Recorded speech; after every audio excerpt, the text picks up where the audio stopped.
मेरे प्यारे बच्चों, एक बार फिर हम टीएस ग्रेवाल जी की बुक से एक चैप्टर नंबर 3 सीखने जा रहे हैं। चैप्टर नंबर 3 इस प्रकार है, चैप्टर का नेम है बेटा change in profit sharing ratio among the existing partner. जो पार्टनर पहले से ही व्यापार के अंदर होते हैं उसको बोलते हैं हम एग्जिस्टिंग पार्टनर। तो टीएस ग्रेवाल जी की बुक में आज एक क्वेश्चन कराएंगे बच्चों, क्वेश्चन नंबर 17। तो आप बुक में बेटा 17वां क्वेश्चन निकालिए, फिर बात करते हैं आपसे।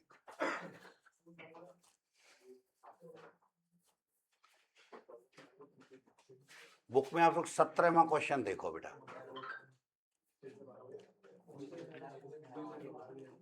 लीजिए, ये रहा 17 question. Look at here, question इस प्रकार है my dear lovely student.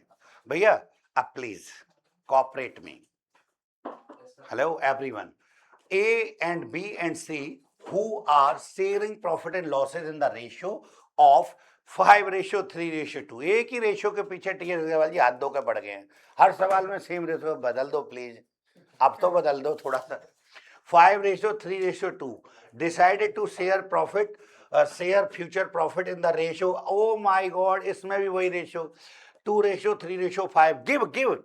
Give journal entry, not entries, journal entry to distribute investment fluctuation. देखो अभी थोड़ी देर पहले हम कर रहे थे वर्कमैन कंपनसेशन, उसी की तरह रिजर्व है। ऐसे इन्वेस्टमेंट फ्लैक्चुएशन रिजर्व क्या होता है सर? ये ऐसा है, मान लीजिए कभी कभी ये होता है जैसे व्यापार चला रहे हैं खूब, और व्यापार में हमारे पास कुछ पैसे इकट्ठा हो गया। फॉर एग्जाम्पल मान लो 3 लाख रुपए गुल्लक में ओवर इकट्ठे हो गए, हमें लग रहा है ये हम किसी काम में ले सकते हैं। अब हमें फैक्ट्री के अंदर ही एक बिल्डिंग बनानी है किसी कॉर्नर पे, और उस बिल्डिंग का एस्टिमेट लगाया तो 10 लाख रुपए आ रहा है भाटिया जी सरदार जी। तो वो 10 लाख आ रहा है, लेकिन हमारे पास तो 10 लाख रुपए है नहीं, अभी तो कितने 3 लाख। तो हमने सोचा जिस दिन ये 10 लाख हो जाएंगे उस दिन बिल्डिंग बनाना शुरू कर देंगे। तब तक इस पैसे का क्या करें? अगर इस पैसे को अपने पास ही गुल्लक में रखा रहने दो, अलमीरा में रखा रहने, तो वो 3 ही लाख रहेंगे। वो उठा के उन दुकान के पैसे को, व्यापार का ही पैसा है बेटा वो, तो ये क्या हो गया ट्रेड इन्वेस्टमेंट, उसको उठा के उन्होंने डाक खाने में जमा कर दिया, उठा के बैंक में जमा कर दी, सरकारी बैंक में, जहां धीरे धीरे बढ़ेगा ब्याज मिलती रहेगी। तो हर साल अभी मान लो 3 लाख से 10 लाख करने में कई साल लग सकते हैं, 4-5 साल बाद हो, धीरे धीरे पैसा बढ़ेगा। तो उस तब तक हमने डाक खाने में जो जमा किया है उसकी हर साल थोड़ी थोड़ी ब्याज आती है। तो हमारा जो इन्वेस्टमेंट फ्लैक्चुएट है, बढ़ता रहता है। तो इन्वेस्टमेंट फ्लैक्चुएशन रिजर्व इसलिए कहते हैं कि धीरे धीरे उसकी ब्याज जुड़ती रहती है लायबिलिटी में। फर्स्ट ईयर में ब्याज मिली होगी, सेकंड ईयर में ब्याज मिली होगी, थर्ड, तो बढ़ता चला जा रहा है। तो देखो हमेशा ब्याज की वजह से बढ़ता है, ये कभी नहीं घटता। पर बहुत से व्यापारी करते क्या है, थोड़ा जल्दी प्रोग्रेस के चक्कर में उस इन्वेस्टमेंट को लगा देते हैं कंपनी के शेयर वगैरह में लगाते हैं, किसमें कि ज्यादा ब्याज मिले जल्दी। तो हाँ, ज्यादा ब्याज मिल तो सकती है, लेकिन वो फ्लैक्चुएट होता है बेटा। अभी कंपनी को प्रॉफिट हो रहा है, आपके शेयर की वैल्यू बढ़ गई, प्रॉफिट हो जाएगा, अचानक घट गई तो घट भी जाएगा। तो ये फ्लैक्चुएट जो होता है ये नुकसान दे जाती है कभी।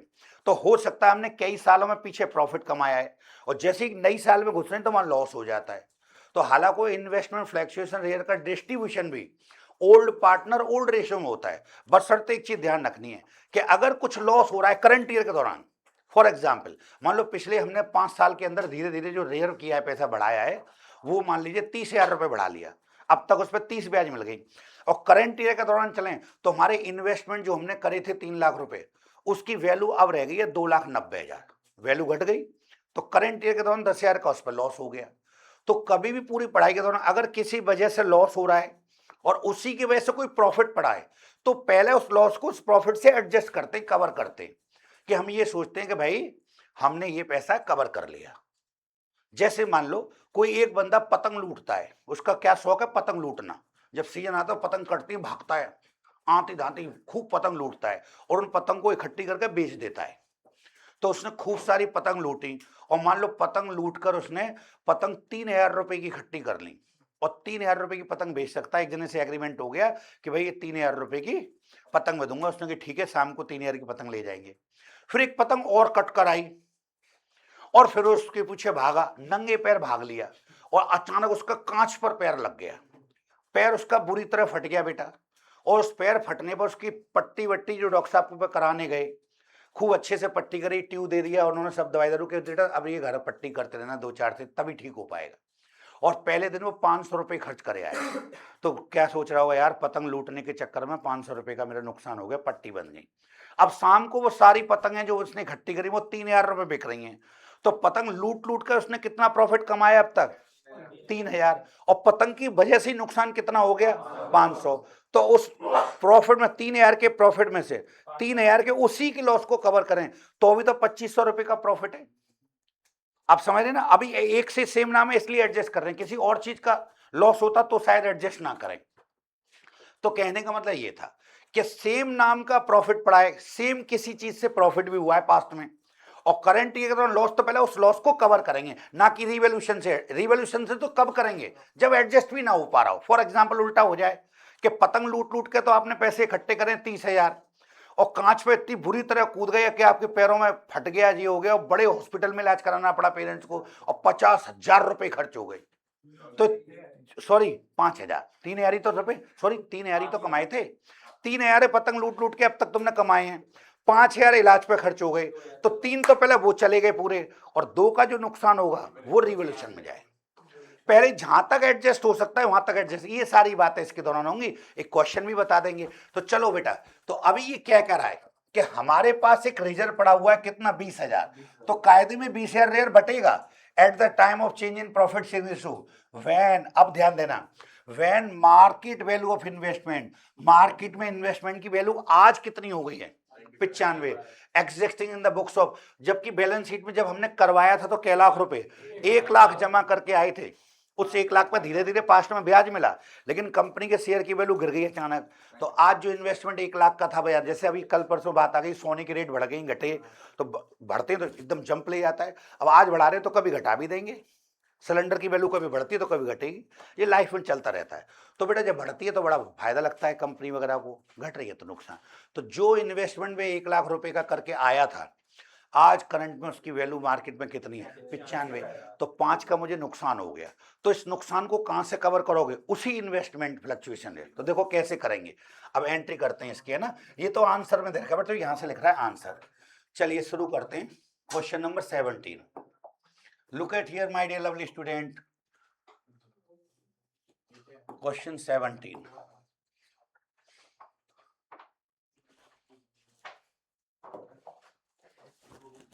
Question number 17। तो एक एंट्री करेंगे, इन्वेस्टमेंट फ्लक्चुएशन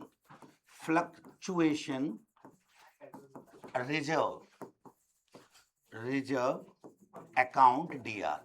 कितने पैसे हैं बेटा? पहले से 20,000 का रिजर्व था, धीरे धीरे 20 का फायदा, और सबसे पहले आप इसमें से निकाल कर रखोगे इन्वेस्टमेंट के नाम के, कि भैया नुकसान हो रहा है उसको एडजस्ट करो। Investment account, sir investment account का मतलब, अरे जो इन्वेस्टमेंट आपने 1,00,000 रुपए का कराया था वो अब बाजार में रह गया 95, तो 5 का जो करंट ईयर के दौरान नुकसान है, पहले तो आपको ये 5 वहां से एडजस्ट करने हैं। तो बताइए आप लोग 20,000 में से अगर 5,000 अलग निकाल के धर दें तो फालतू बचे 15, उनको बांटेंगे। क्या पार्टनर है बेटा? क्या नाम है पहले का?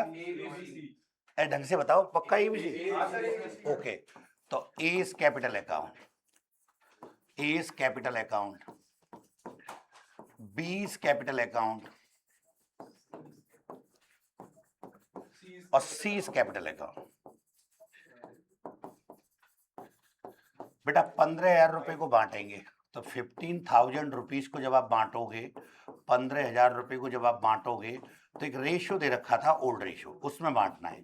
तो 5/10, 3/10 और 2/10। तो बताओ कितना कितना? क्या बकवास हो रही है? 7,500, 7,500, और ये 4,500 रुपए और 3,000, ये हो गया। और बीइंग कैसे लिखेंगे?